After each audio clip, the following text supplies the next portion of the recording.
Hello and welcome to the Last Wicket. I'm your host, Benny. Thank you for joining us. Folks, it is about 14 or close to 15 hours since Mohammed Siraj bowled Gus Atkinson. First session, last day, last test of the England versus India Test Series. And I'm still buzzing. And, I'll give everyone a heads up. This episode, being an immediate reaction, to the Oval Test, as well as the Test series itself, it is going to have like a heavy Indian slant because with me is my co-host Mayank. Both of us are Indian cricket fans. We'll try to have like an objective take on everything that's happened, but at least from my end, it's probably going to be um, India heavy, but let's talk about it. It's been a momentous day. It's been an eventful month and a half. Um, it's been a fascinating test series. We've talked so much about it with special guests, and it's finally over. And there's just so much to talk about, and we probably are not going to get to everything. But first of all, let me formally welcome Mike to this conversation. So, Mike, how are you feeling right now? I think buzzing is the perfect word. Yeah, I don't think I did not believe. Let's be honest, I had no belief that we're gonna get 4 wickets with for 30 odd runs. Their tail bats better than ours, so I thought, yeah, they're gonna definitely have the odd boundary, something going through slip, and they're gonna manage these runs. Also, Chris Wilkes saying that he could bat. I did not anticipate him walking in with the sling inside his sweater. I thought it would be like he would be in a decent condition to at least hold a bat. But Yeah. um, so in my mind, I was like, "Yep, it's not happening." And of course, I still woke up because that's the relationship we have with cricket. We turn up even when we know it's not going to happen. So I woke up 5 a.m. my time, and I was like, "Okay, maybe it's probably going to be 30 minutes, and then once they get close, I'm going to fall back asleep." But wow, I don't think I've been able to. I was not able to fall back asleep. I was not able to even work properly today. What a day and what a game. I'll take you through a very quick journey into the last 30 hours or so for me, because day four when Harry Brook and Joe Root were batting, this was like very early into their partnership. You know, India probably sensed an opening, they're bowling well. And then of course, Brook tries to hit the six and you see Siraj settle under it. And here as a fan, as an Indian fan, I'm like, this is going great. This is all in that second, like that half a second where the ball is like settling in and he catches it. It's so fascinating. Sports fans in general, like we have to put up with so much. You know, the joy, the frustration, the disappointment, the heartbreak. I mean, it's hard enough for the players, but especially for us, because it. I remember him catching the ball, and for a split second, I'm like, "We're winning this," and then the next, he has stepped on the boundary ropes, and I could feel the disappointment of that Indian cricket fan behind him. I was like, "This is it. This is how India loses the series." And so once Brooke and Root went on to make the centuries, I had mentally, you know, not necessarily checked out, but I told myself, you know what, it's fine. I don't think England winning the series 3-1 is a fair indication of how the series has panned out. But India's, relatively inexperienced. They have a new captain. They made lots of mistakes, and hopefully they will learn from it. This is all the stuff that I'm telling myself, right? And then, of course, I check in much later towards the end of the day's play, and I'm like, okay, they fought well, good on them to kind of get this close. And then the next morning, I have to catch a flight at 6:30 in the morning. So I get to the airport, and I'm like, the game should have been over by now. So I check my phone. I see that Jamie Smith is out. And for the following, I don't know, was it 30 minutes, 40 minutes?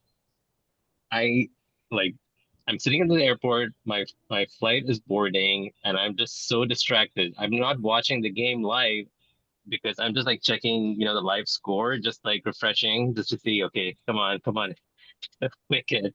And then every time a wicket fell, I was like, I can't believe this is gonna happen. And then I see this notification that Gus Atkinson scored a six, and I read the description about Akashdeep, and I was like, again, just like Siraj yesterday. And then just as I was like refreshing, and then that last wicket, like popped up, and I literally that was this moment. I boarded my plane, switched on to airplane mode, and then I had the most peaceful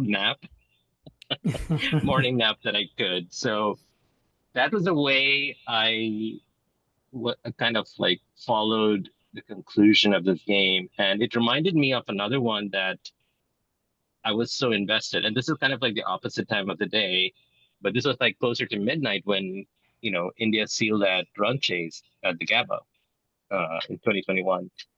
That was the last time I felt so invested in something. And that takes a lot since India has, they won a T20 World Cup in between. They've done some good stuff, but there's nothing quite satisfying like winning a tough test match. Do you Yeah. feel that way? Oh, there's absolutely no doubt about it. I think the whole I think just the fact that you go over so many different emotions over 5 days is why like a test match just cannot be compared as a fan or I'm sure as a player as well. Yeah, There are phases where India were doing, day one probably wasn't their day, but they came back really well on day two, kept themselves in the hunt. And so there were phases where each team were comfortably on top, and then day four, of course, belonged to broken route. And at that point, I think it was more of, hey, I think it's over. Like they've chased 370 twice. yeah, Once in the beginning of the series, it's going to happen again. Just it's the fact that we have only three pacers is going to hurt us. And Akash Deep was bowling with a niggle, so we really were down to two pacers who could bowl lengthy spells. yeah, So I had sort of accepted it. Um, but I think the other example that you gave is still very relevant, which is the T20 World Cup win, because the final was very similar. South Africa, yeah. after that 10 to 15 over a period where Klassen was going crazy and they needed 30 of 30. I was watching with a big group. We had 25 odd people at a friend's place, and yeah, the party had died down. It was a majority Indian and Nepali party, and everybody was supporting India, of course. And the party had died down. We did not believe at all, and we were just watching for the sake of it.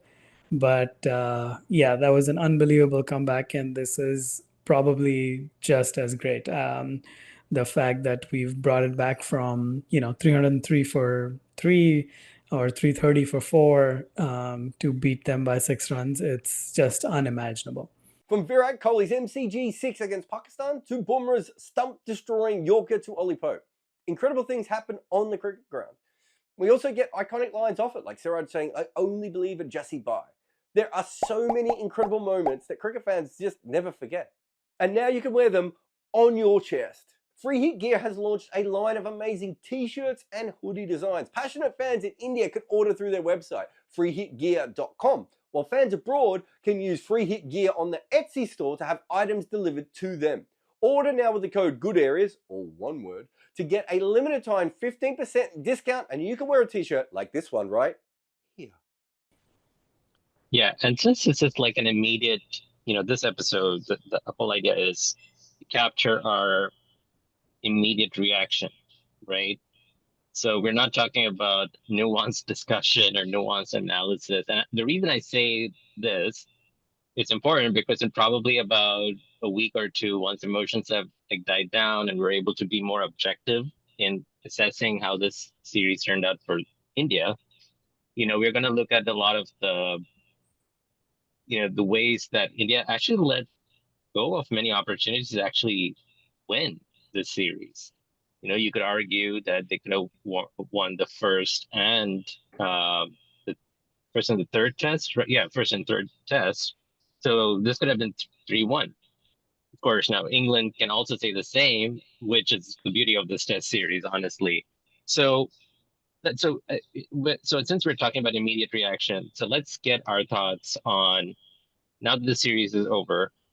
To all, what is your take on Shubman Gill's captaincy this series? Obviously, his first assignment, pretty tough one, straight out of the bat without the experience Yep. of Rohit, Kohli, Ashwin, and against a fired up uh, English team led by the charismatic Ben Stokes, who have got problems of their own, or issues of their own, I should say. But still, a tough assignment for Gill. What is your take on how he did in those 5 tests?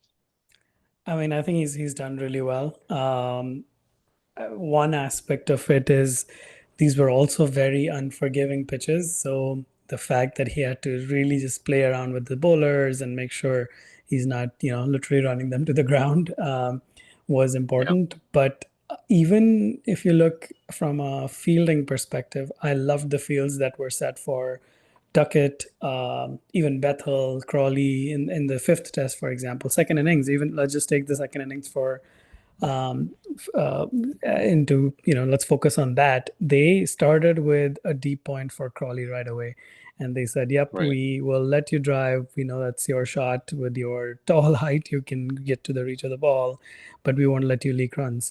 Same thing with Duckett. They had a really weird square leg at 40 yards, just outside what would be a 30-yard circle in one day cricket.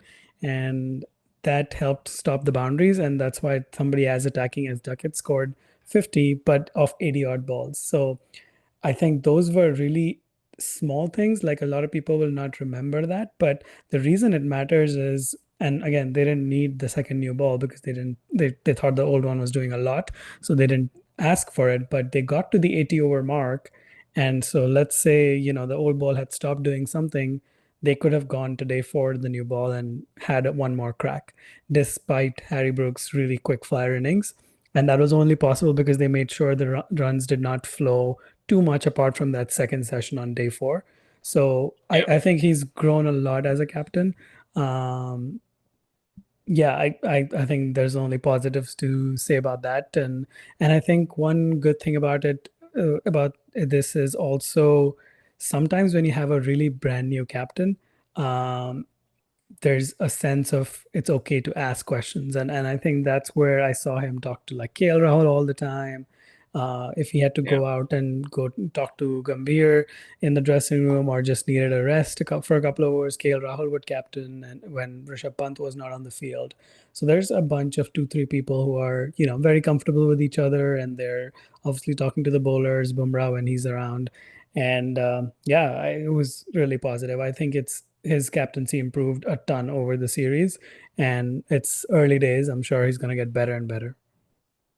Yeah, I agree. I definitely think he had quite a curve, that learning curve over the course of those 5 tests.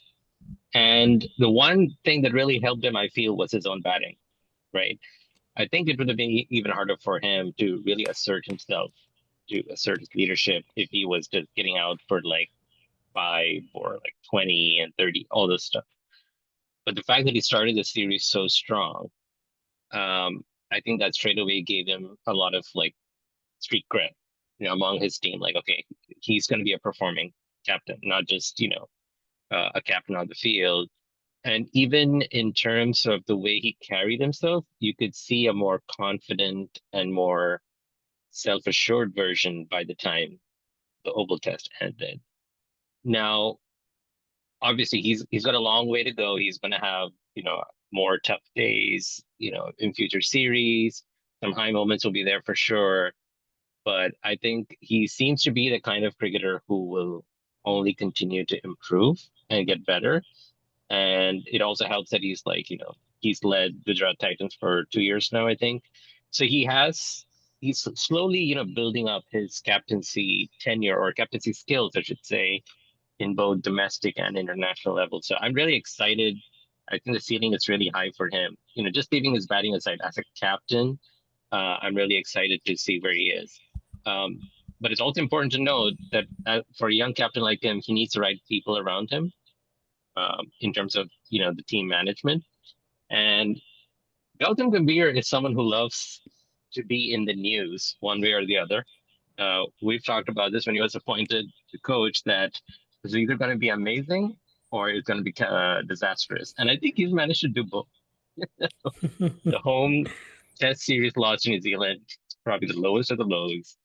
And this drawn series in England will probably be one of the highest, when we're talking about tests. What is your take on Gambhir, the coach, and how it has been working out for Team India, and if he really is the right person to kind of work with Gill going forward? It's obviously hard to, be really objective about this, because yeah, we obviously don't know what is going on inside. But I do agree there's been some disastrous decisions. I think, for example, Prasidh Krishna had shown a lot of improvement from day one of the series to the third test, and then suddenly he was dropped, and Anshul Kamboj was brought in from the reserves. He was put on a flight and brought in. um, that's got to hurt a little bit. I mean, I understand Prasid had gone for runs, but he has been in and around the team for a good 18 months or so. He played in South Africa as well. So that random drop would definitely be hurting him. And he obviously had a really good oval test. I mean, I know his economy will still be discussed, and people will talk about how he's still leaking runs, but he's been bowling really good attacking lines, and that's why he's getting 5 wickets a test, which is remarkable for such a new bowler. Um, so I think there were really some blunders. That's just one example. The fact that Kuldeep did not get a game is definitely another big one. I don't think that Yeah. anybody needs to needs to explain. Everybody and anyone and everyone would agree that there were at least a couple of opportunities. Probably not in the fifth test, but at least in the fourth or the third test, there were opportunities to bring in Kuldeep Yadav. So yeah, I don't think there were a ton of. I don't have too much positive to speak about Gambhir as of yet. I know the results have fallen in our way today, but that is only because like Siraj and Krishna have stolen a victory from the jaws of defeat. Otherwise, this was 3-1, and a deserving 3-1 at that, because if you look at the fourth test itself, England went with four pacers, looked at the pitch and said, we don't need that. We don't need a spinner. And India went with two spinning all-rounders and three pacers. So Yeah. again, the whole aspect of dropping Shardul, which made total sense. He was not bowling as well, not contributing too much with the bat. But picking Karun Nair instead of Shardul was pretty shocking to me. I think after the centuries that Jadeja and Sundar made at Manchester, um, you should have just trusted them to be 6 and 7 for this final test, and picked that extra pacer. Somebody like Arshdeep would have been so handy on this in these conditions. Yeah, with Gambhir, I just don't like the fact that he's in the news a lot. Like, he just pops up. I mean, the whole thing with the groundsman, I think that was so Oh boy, unnecessary. yes. I felt like that could have been handled a lot better than the way he did. He always just seems like to be itching for a fight. I feel like that could have been diffused a lot better. Anyway, the the thing about coaches is, yeah, it's very hard to assess them or judge their performance or contribution to the team because we are watching it from the outside, and unless players talk about it, we don't really know what goes behind the scenes. But the biggest thing that we can see from the outside is selection, right? And you already mentioned quite a few.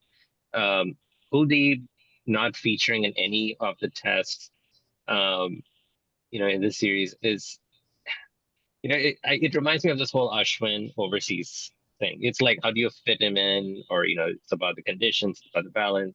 With Kuldeep too, I think he's just a victim of this balance thing. Like, you can bring him in as, a bowler who's arguably the best bowler after Bumrah that you could have, but he doesn't really bring much more with the bat. And that's where someone like Jadeja and Sundar are always going to be, uh, higher up in that list of people making it to the 11. So more than anything else, it's a selection inconsistency. There were just too many chopping and there was no steady run given. Karan Nair played, couple dropped, and then comes back. Same thing with side Sudarshan. Nitish Reddy and, and popped. it's not just on Karuna and Sai. Sorry to cut you off, but Yeah, they batted. Karuna started at three, then moved to yeah, five. So there's not, even when you're giving them another opportunity, you're just shuffling them too much, right, and I think right. that's where that cannot be good for a batsman who's trying to find his spot and earn his credentials at the test level for the first time. Somebody like Sai in particular, I mean, it's probably not easy for Karun either, but at least he's played a few tests before. So yeah, it's just the inconsistency that really frustrates. But yeah, go ahead. Yeah.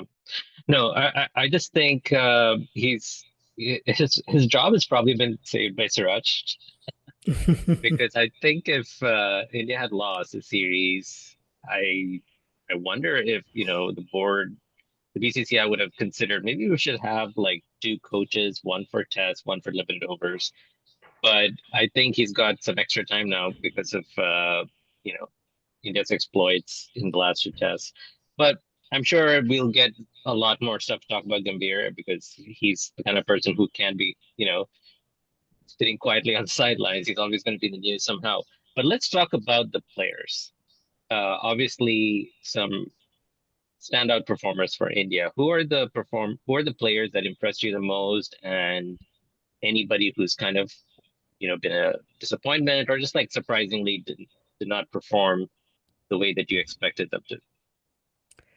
Um, I think going into the series, I was talking to my friends, and there were a couple who said Shubman Gill is lucky to be captain. He's not scored any runs and all of that. And I was defending Gill, saying he's played in really tough conditions. His control stats are amazing.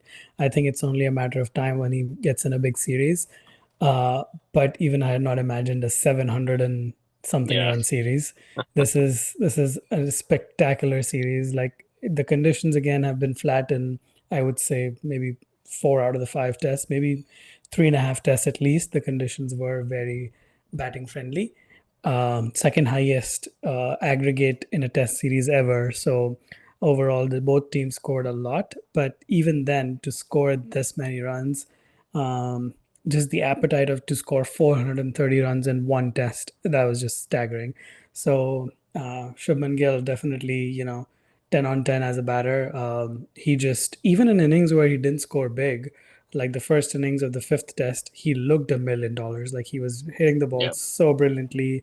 Unfortunate run out, of course, but um, yeah, he was 10 on 10 in terms of, like, I had expected a good series for him, 500 runs maybe. Whew, what a turnout! Like that was amazing. The other one that was really really great to see was, of course, KL Rahul. Um, he's been, he's solid. Nine of his 10 hundreds are abroad. Like I don't think anybody needs a reminder of that and his capabilities. But he's never had one of these series where he scored 400 runs. He just never has. Highest being 393 back in 2016. Finally had a series where he scored 500 runs. It was just consistent throughout. He didn't actually get a big 100 like Gill did, but just turned out and made a lot of 80s. He got a 90 in this test as well. Oh, that fourth test as well. And yeah, just consistent performance. And I think he's just taken his game to the next level.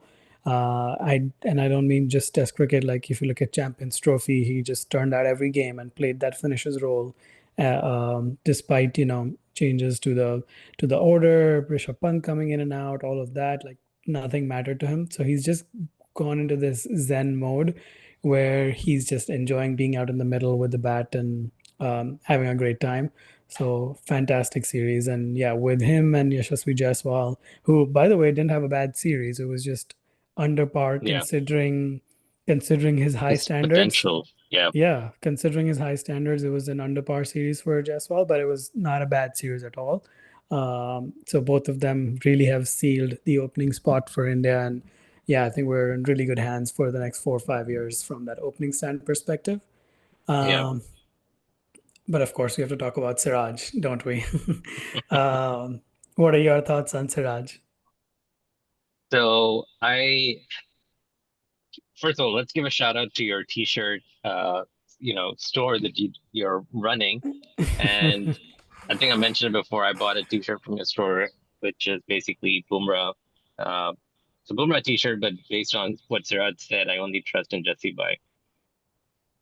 It was funny, like today when Dinesh Karthik interviewed him immediately after, a little too soon after he took that final wicket, and Dinesh Karthik was talking to him about how he planned to bowl today and all that stuff. And Siraj said one of the first things he said was, "Well, I believed in myself," and I thought, what a wonderful arc this is, from believing in someone else to believing in you. Like, there's a movie in there somehow. Um, Listen, I don't think I can praise him enough because a lot of the talk before the series was about Jasprit Bumrah. It's about which test is he going to play, which one is he going to miss, how are India going to survive without him. And whenever he didn't play, the talk was about how this was a very weak bowling attack, very diminished. But it is funny, the only test that India won were when Bumrah did not play. And in both of those, the Pacers came to the fore. Like Siraj stepped up in both of the tests that India won. Prasid did really well, especially in the Oval. I mean, you kind of mentioned it, his run rate, people would talk about it, but you cannot, that doesn't take into account like some of the spells that he bowled, like really troubling the batsman. Wickets are still wickets at the end of the day, whether they come at 2 runs per over or 5 runs per over. And he was instrumental, in day 4, day 5 of this test. So Siraj seems to thrive when he essentially has to take lead. He seems to relish that responsibility a little more. And, like the commentators were raving about it. And I completely agree that, for someone who's played all 5 tests, to come in and give your 100% ball after ball, not like slowing down, not tiring out, but just like bowling yourself into the ground. In that way, he's very similar to Ben Stokes. Both of them have the same spirit, I feel, where they're like, as long as I'm on the field, I'm going to give it my everything. And to me, you know, till till he sealed this test victory, I was really afraid that the defining memory of this test series, both of which would have been kind of centered on Siraj, one was, the Lord's test, and then yesterday's, mischance of Brook. I was just thinking that would be so unfortunate if Siraj is remembered for those two moments from this series when he's done so well. So, you know, when something like this happens, where this redemption thing happens, then you believe like sometimes the good guys do get to win. Really, really impressed with Siraj. I'm still waiting for the day when both Bumrah and Siraj can bowl, amazingly well at the same time, rather than Siraj just stepping up whenever Bumrah is out. And I don't know if it's a tactic thing or a coaching thing, but I really want to see that. But let's also I mentioned Prasid a little bit, but Akashdeep had his moments too. I don't think he bowled as consistently well outside of the second test, but he seems a fighter. I've read his personal story, and he's been through a lot that most people don't even go through in their lifetimes. And but his fight, you could see that in the way he batted. You could see that whenever he had to bowl. The nucleus is good. Even in Bumrah's absence, you have Siraj, Prasid, Akashdeep, and a few other bowlers in the wings. Obviously, a long way to go for these players to realize their full potential. But if the team management can stick with them and really work on them, I think the only way to go is up for these bowlers. Absolutely. On Siraj and the whole, he performs better with Bumrah. I do think that's a little unfair on him. I don't think it's just, I mean, I know it's a nice narrative to say he takes the responsibility, but in Australia, for example, whenever Bumrah was playing and Akashdeep was there, he would often take the be first change. He would not get the new ball. And the Duke ball is a little bit different, but Kookaburra in Australia does not do anything after 30 overs. And I had written towards the end of that series as well that that's where he did the heavy lifting. So that's why his numbers look a little worse than they were actually. And I think Akashdeep, yeah, a fantastic bowler. I think there's scope for improvement after the new ball. I think all his wickets are within the first 12 overs of the new ball, which is great. Like obviously, it's amazing that he can get us that early breakthrough consistently. But at the end of the day, he will come into pitches like the ones we did in England, where the conditions flatten out and it's high scoring. So he will have to find ways to get wickets as the ball gets old. And I Yeah. think that's definitely a scope for improvement for him. Doesn't have to look far. Siraj with his wobble ball and all his tricks is a great inspiration from that perspective. Hopefully, also works a little bit more on his fitness. He's been a bit unlucky, got injured in the Sydney test of that series after bowling reasonably pretty well in the two tests that he played, and then also got injured in the fourth test. So yeah, he's had a few injury problems. I think I read he was bowling through niggles even in this last day. So yeah, definitely something that he needs to work on a little bit. But nonetheless, yeah, really good core nucleus.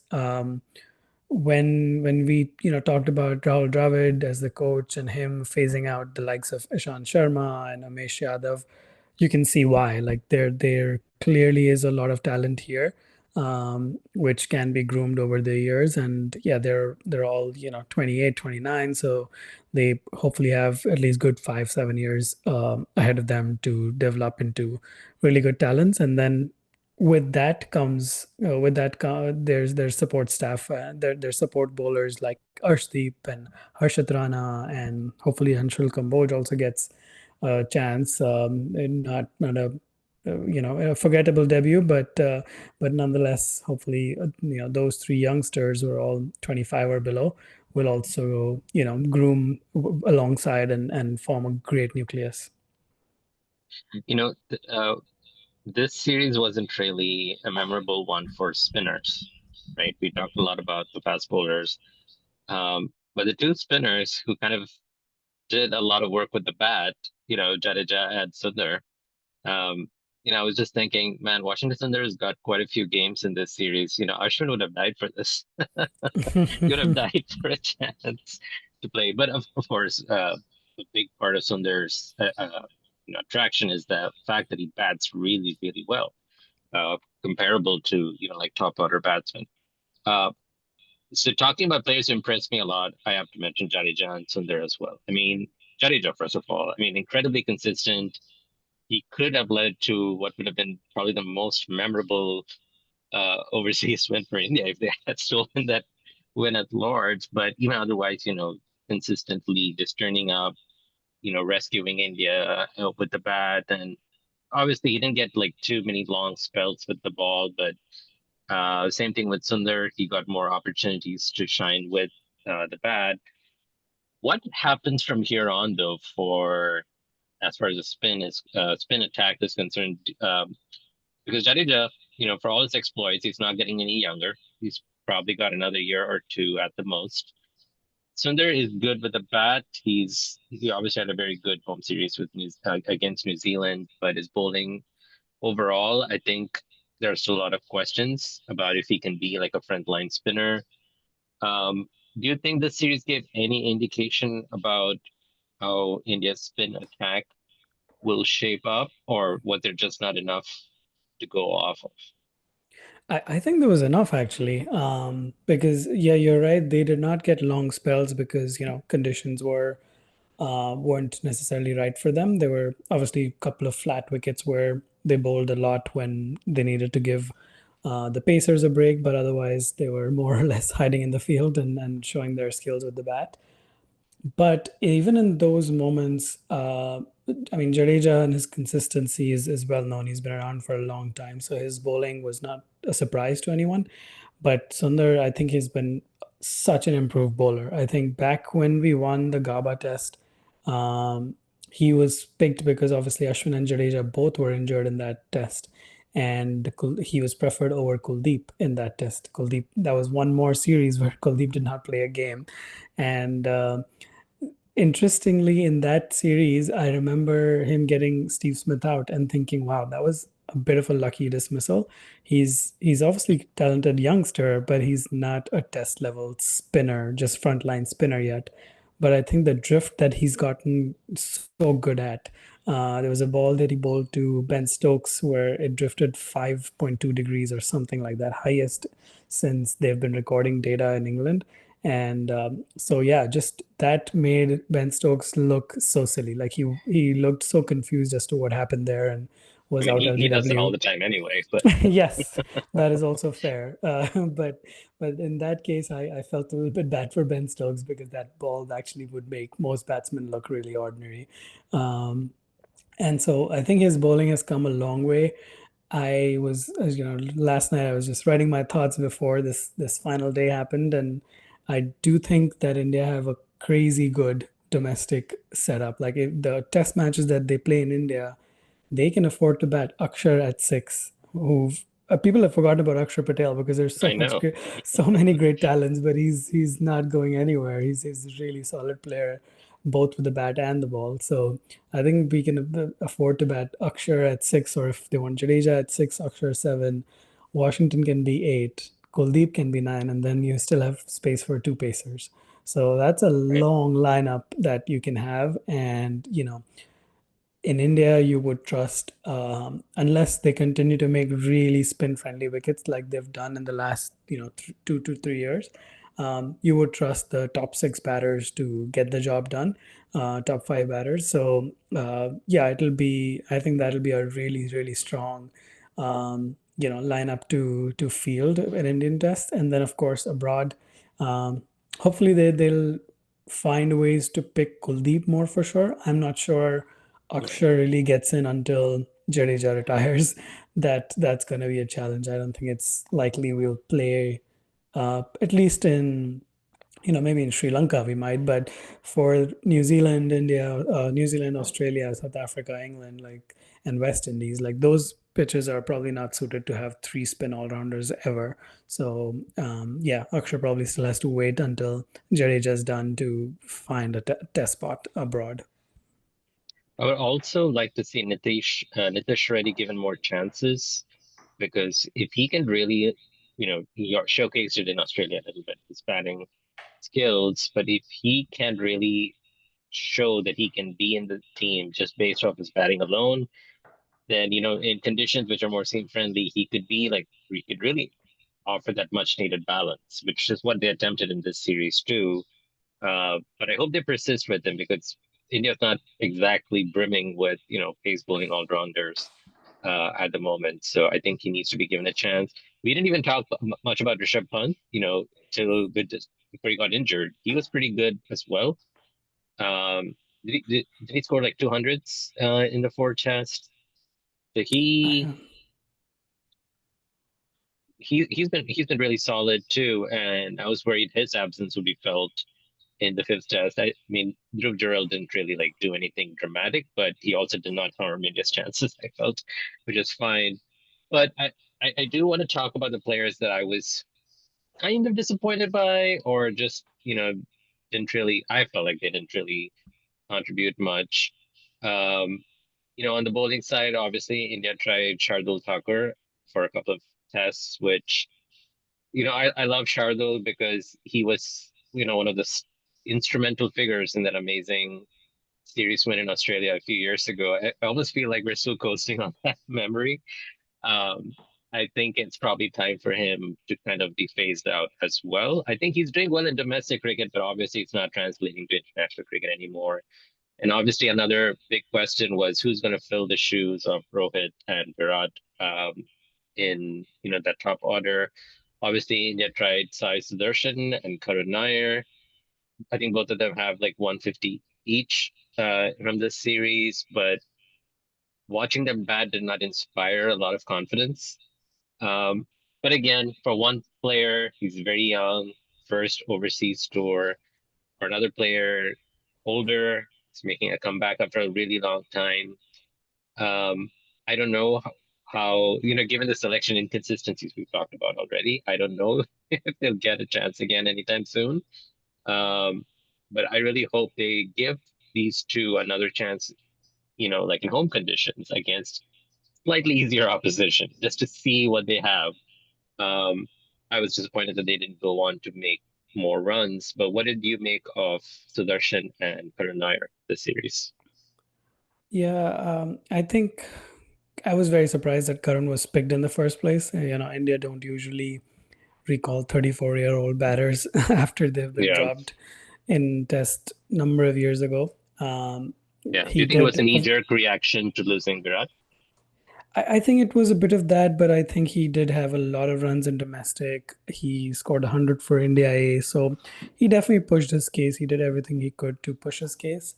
He got a 15 this oval test as well in the first innings.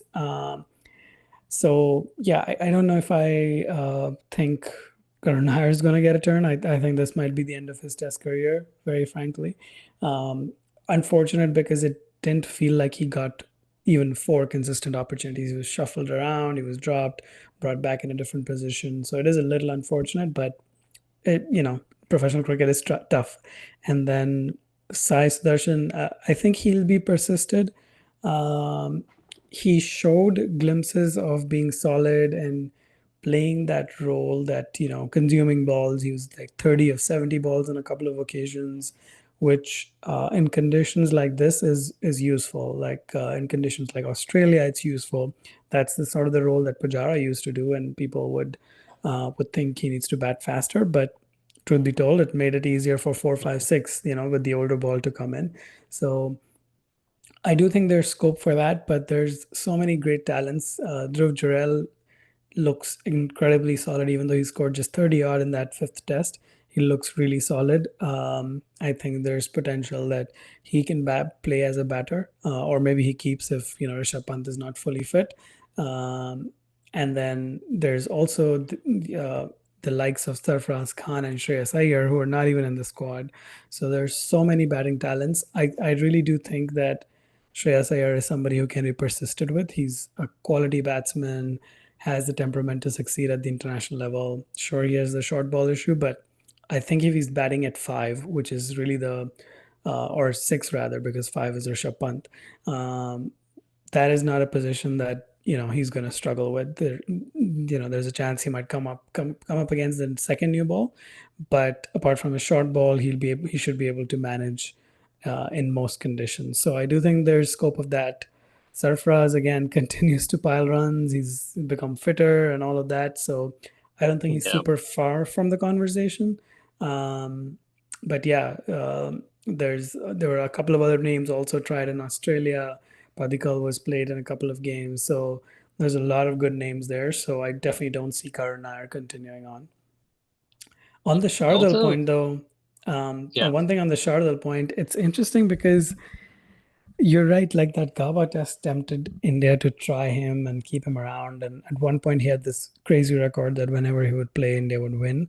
I think it was like 4 matches into his career or something like that. But Rahul Dravid, under as coach, had actually gotten rid of Shardul. He was dropped, uh, and they had realized that yep, this is not test quality bowling, or at least not consistent enough to be bowling 18, 20 overs in an innings.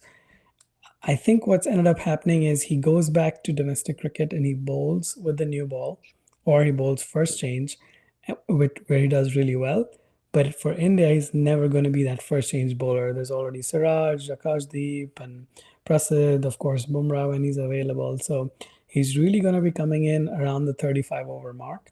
And that is not something, that ball is not conducive enough for Shardul to make the most of. He's not express pace either. Um, and yeah, I mean, relying on his batting is a little bit of hit or miss. So I think overall, it's time we move move on from Shardul. This experiment has been tried multiple times, but Gambhir's obsession with all rounders tells me that you never know, he might be back. One other thing that I've thought about, and I don't know if this will be crazy, but for the number three position, a lot of the times the number three batsman or the one down, he comes in pretty early, right? When India loses an opener, one down, batter comes in. At that point, what might as well try an opener, you know, for the number three spot. Someone like Abhimanyu Isha, he's been a prolific traveler with the Indian team, accompanying them on every tour recently, but he's not had a game. Why not just throw him in there, rather than trying to force someone with a sub 40 average, trying to make him a number three or, an older player who's probably at the end of his career. Um, why? I mean, it's just a thought. Why not try that option? I don't think he scored a ton of runs for India A before this series. I think that might have been one of the reasons they didn't try that. I mean, it's probably worth a gamble. He has an average of 48 and I don't remember how many hundreds, but quite a few hundreds in domestic cricket and first class cricket. So he's obviously a quality batter, but I think it's one of those things where picking somebody at 28, 29, you really just want to be sure that, yep, that person is going to be up to quality and in a couple of series, he's going to get going. Versus picking somebody like Sarfaraz or Sai Sudarshan who are younger, you kind of see them as a project like India did with Rohit in one days. He was picked for a long time before he became the credible opener that he did. Um, so it's one of those projects where it's really tempting to go for the high ceiling player rather than look at the one who's probably going to give you slightly more consistent runs, but never going to play out of the world knocks that's going to win you games single handedly. So it's one of those things which is neither here or there. Yeah. But yeah, I think that's probably a call for selectors and the people who are seeing Ishwaran play day in day out. They probably have more insight to making that call. Yeah, it'll be interesting to see what 11 shapes up, the next time India play a test. Obviously, they played Australia and England, arguably two of the most, not necessarily the strongest teams. I mean, I don't know if England can be considered one of the strongest teams or the top teams in Test cricket, but they're definitely someone a team that grabs your attention and there always seems to be a lot of exciting contests whenever England is involved. But I almost feel like the next few series are going to be a little under the radar. I don't think India's facing any kind of fancy opposition. I think it's going to be West Indies up next, if I'm not mistaken. So it'll be interesting to see if they're going to try, just the older kind of experienced players, or if they want to like try someone new and go from there. But um, yeah, I don't even know when their next test assignment is. It looks like it's going to be all limited overs for a little bit. But we can't really end a conversation on the test series without even mentioning the English players.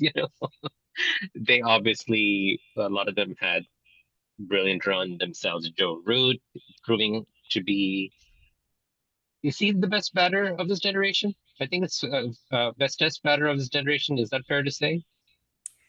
I still think he's behind Steve Smith, but only marginally. I think Yeah. uh, he has since COVID happened, actually since 2021, he has 19 test hundreds, which is ridiculous. And so he's obviously shown that he still has the game and he scored runs. I mean, he's always scored runs in Asia, but now he's scored runs pretty much everywhere else. I think Australia is the only place he doesn't have a test hundred, which is kind of surprising. Yeah. Uh, but apart from that, he's just I think he's cemented his spot as the second best in the Fab Four, at least as far as tests are concerned. Um, but yeah, Steve Smith has had a much better record in Asia, much better record in England. So I think Steve Smith still for me is number one. I think that's fair enough. Yeah, I've always struggled. When Steve Smith is in amazing form and he's scoring runs, it's like he's the best batsman of the generation. And then Joe Root comes along and he gets into his rich form, and I'm like, I can't figure out who among these two are better. The thing is, when they're in prime form, they look like you can never get them out unless they get bored or they lose concentration. Like it doesn't matter how good a bowler you are, you're not going to get them out unless they are just like they're done. So, um, so Root was annoyingly good, and obviously now he's moved into second in the highest run scores in Test cricket. And I think it's a matter of time before he overtakes Sachin Tendulkar, which speaks to not just Root's skill, but the amount of Test cricket that England play. And I think it's fair credit to them that they do that. But another player who's really rising up the ranks and who I was kind of still had my reservations on, and this series, I think he's only continuing to build up his reputation, is Harry Brook. Um, Again, he's one player I think who's not reached its full potential, but even in the limited, at this stage of his career, he's proving himself not just to be exciting, but just consistently getting big scores, which is like very interesting to see. So he looks like he's going to be the next big thing in English cricket and for a long time to come. What did you make of Brook, and what do you think about how he's going to shape up in the coming years? Yeah, just astonishing batter. Just what a talent. The way the one shot that I just every time I think of Brook is his 6 over covers. The effortlessness with which he hits that is just shows how good he is, and almost reminds me a little bit of Kevin Peterson back in like Mm, 2005, that era, because there's just no fear. Like India was 106 for, rather England was 106 for three, chasing 370 odd.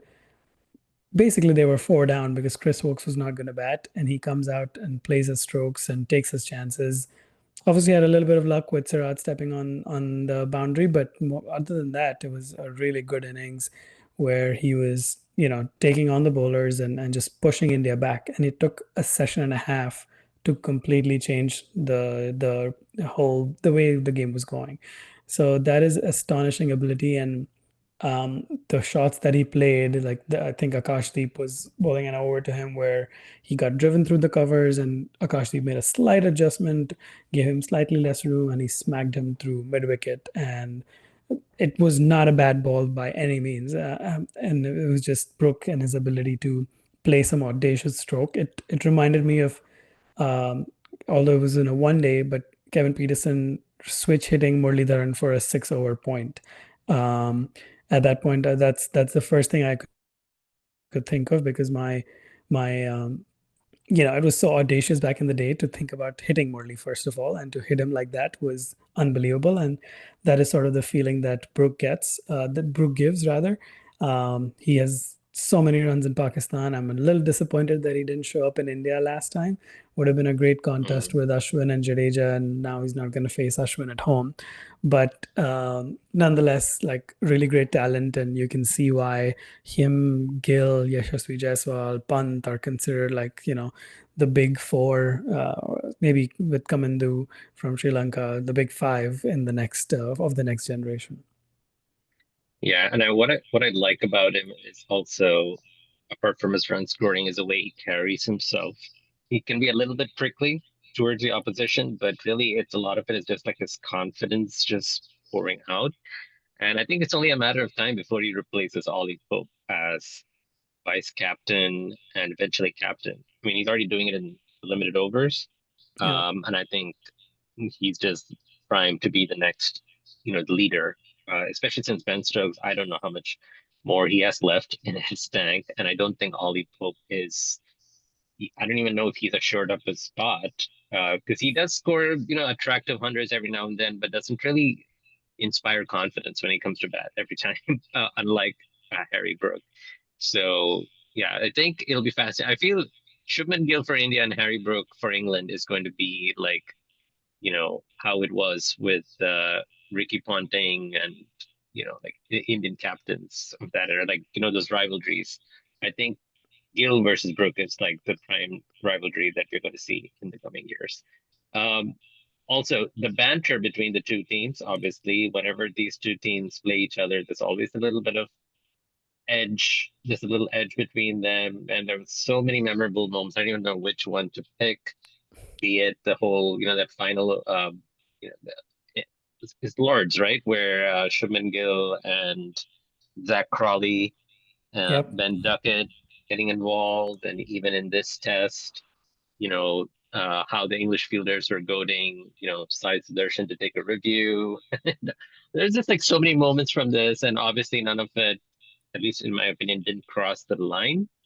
It was mostly, these are all play. You could see the way they, especially at the end of the game, how they would talk to each other. They obviously respect each other, and obviously IPL plays a huge part of that too. But what did you make of, the banter between the two teams and just the needling between them throughout the series? Yeah, it was fun to watch. There were I think there were, you mentioned Harry Brook, of course, but even Ben Duckett was one of those characters who would go after randomly, like he's fielding, and he would go after the batter, have something to say. Um, Prasidh Krishna is not somebody I had expected I would say this about, but he had a run in with Joe Root in the first innings of this Yeah, fifth test, which was also interesting to say because Joe Root, the usual, smiling assassin, was getting fired up and eventually got out yeah, for 29. So it was just a good ball that he got out to. So I'm not going to read too much into the sledging, but yeah, maybe it played a little bit in decreasing his concentration. So yeah, there were a lot of really good moments. I don't think anything can top Shubman Gill getting fired up with Zach Crawley. That whole over. yeah. I think the only thing that was remaining from that over was a wicket to fall, because I remember in Australia there was a time where Sam With Constance. yeah, and Uh, Bumrah. Yep, and Bumrah, like they were wasting time and doing all of that, and then Bumrah got, I think Khwaja LBW or caught behind something like that, and literally turned around and looked at Sam Constance as Yeah, if it was his fault for getting Bumrah fired up. So that was the only little yeah, bit that was missing from that battle, but it was really great fun. They took their time yeah. coming down, and yeah, it fired up the Indian players, and yeah, it's clear that they have a lot of respect for each other. Harry Brook, in his surprising Man of the Match series award, talked about Siraj and how he respected him, and I think so. Yeah, overall the players do respect each other and their skills. And I think it adds color to the game. It's all well and fine to say, well, we just want to see a game between bat and ball. But the players are humans; they're not robots. Especially when they're so passionate and they're so fired up and they want to win, for their team. A little bit of their personality is going to bleed in, a little bit of their that competitive spirit, which all top class athletes have, is going to bleed into it. And when you have proud players from these two teams and Australia as well, you're going to see that. And I think it's fine. It adds to the myth, the story. When people talk about this series like 10 years later, people would be like, "Oh, do you remember when Gill what what Gill said to Crawley?" You know, they'll remember those moments. People who are at the ground will remember those moments. So I think it adds color, it adds drama, and again, as long as it's well within you know bounds and not crossing into personal or abusive territory, I think it's totally fine. It added to we talked about the contest between the English team and the Indian team on the field. Just their skills as batters and bowlers, but also their personalities clashing was also that added to it. I think it almost made the series better because they brought a lot of their personal quirks and characteristics into it. So I cannot believe there is not going to be another India versus England test to look forward to. I think I'm going to have withdrawal, honestly, because as soon as I got off the plane, I got to the hotel room. Guess what I did for 3.5 hours? I watched a full replay of the last hour of day four, and well, 1.5 hours if you're being precise, and then another 2 hours uh, on day five. So the actual play, and then the post match interviews, presentation. That's how I spent my time. That's how much this series and this game has gone into my head in this last 24 hours. And it's going to be a withdrawal. And I know for sure when India, the limited overs team play next, I'm not gonna have this feeling. And I don't think it's like a quote unquote boomer take. It's just what it is. It like we mentioned it briefly. It just doesn't have the same appeal as a test match. Not saying that I'm not going to watch the T20s, I will, but I'm not going to look forward to it the way I did for this series. So I really can't wait to see another hard fought series. I know the Ashes is around the corner, but I really want India to feature in some more contests like these where they're evenly matched. So Yep, absolutely. I wish there were more, I wish there were more countries which had that same level of talent. I think we've gotten to a point where there's these three, South Africa, New Zealand are somewhat close, and then there's a big gap between six and below. And that's disappointing. Pakistan might say that they're up there as well, but either way, like it's disappointing that it's really just six nations holding the fort, because yeah, you do Yeah, see a drop in quality once another series happens. But having said that, the one man we didn't talk about, who is definitely worth a mention, and in my mind should have been man of the series. But of course, Gautam Gambhir randomly picked Harry Brook. Is Ben Stokes, of course. Just tremendous skill both with the bat and the ball. I think he was struggling a little bit with the bat, but then in the fourth test, conditions also helped. But he batted well to get a big 100, and then yeah, just bowling wise, just great effort throughout. Like his body's obviously not the same as it was a few years ago, but he's so skillful and such a great watch. He was on most occasions, I would say, the most dangerous bowler from an Indian perspective. He was yeah. always coming back and getting those breaks, and yeah, just their go-to man with the ball. Um, I don't think there's any doubt about his, capabilities as an all-rounder. Um, and even though I don't care about the comparisons with Ravi Jadeja and all of that, I think the other piece I was realizing is it might be his last English summer, because he is obviously going into a long Ashes at the end of the year. But considering his fitness, the fact that I think he's about 35, 36. Yeah, not sure if he comes back. So in England, we'll Yeah. definitely miss him from that perspective. And certainly an incredible series for him. I mean, I would think he would love to, have a farewell in front of the home crowds rather than ending, his career in Australia, where England are probably going to lose. So I don't know if that's the way he would want to go. But you're right. Ben Stokes, for the longest time, has been my favorite English player, and ever since he became captain, he seems to have switched up one gear. And the thing is, he's like a great example of where stats don't tell the whole story. If you just looked at his numbers and you'd be like, okay, it's pretty good, not great, right? But that doesn't take into account like his exploits on the field where he inspires the team just by his presence. He almost selects his moments when he wants to like rise up to the occasion with the bat or the ball or just by his leadership, backing of his players. And so he is definitely, like a once in a lifetime kind of cricketer. And again, not about the numbers, but just the way he lifts the team. And that's a quality that that's a type of cricketer that not every team has today. And so you're right. I was actually surprised that Harry Brook was named the man of the series over Stokes, but that in no way takes away the fact that this was a very, very impressive performance from someone who always seems to be on the verge of breaking down. And the fact that he even made it four tests, I think that was impressive for him. But no, he definitely added to uh, what has turned out to be an amazing series, a series that I think we will still be talking about in the years to come. Um, but for an immediate reaction episode, I think we've spoken for an hour.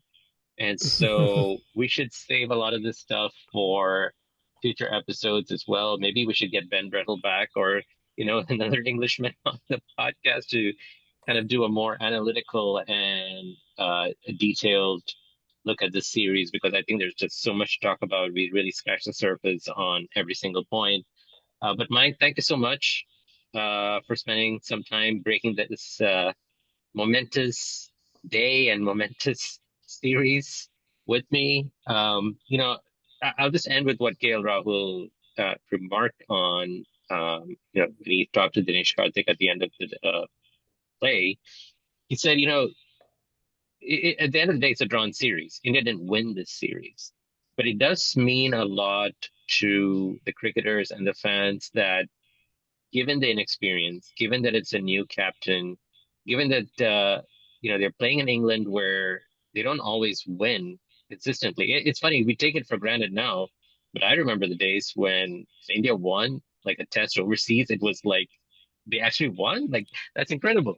But now we have such high standards that we expect them to win the series, right? So I did agree with him when he said that even though it's two, even though it was a drawn series, given the context of the team that they had, the inexperienced leadership they had, and against, like Ben Stokes and his men and this quote unquote basketball, which really we didn't get to see consistently. The fact that India really made them adapt and actually battle it out for long stretches throughout the series, I think in a way that is a bigger positive for India than just a series win would have been. I think it shows that they have the ability to fight. I mean, they have lots of room for improvement overall, but consistently there were players who put their hand up, fought, and I think for a young team, that's just very encouraging. And sometimes it's easy to be cynical of this Indian cricket team and, who's the coach or which direction they're going in. But just in terms of the players themselves, I think as a fan, I'm a lot more optimistic now than when Rohit and Virat announced their retirement. I couldn't agree more. Yeah, just a great set of talented players, and yeah, excited for the future. Yeah. All right. Well, to our listeners, thank you so much. And if you're Indian cricket fans or even English cricket fans, remember this is a drawn series and it was filled with memorable performances from both sides. So if you're listening to this episode, just to kind of spend some more time just reminiscing about this series, which just got over. Thank you for spending some time with us. And again, please do follow us on our social media feeds. But we look forward to seeing you again on another episode. We'll talk to you later. Take care.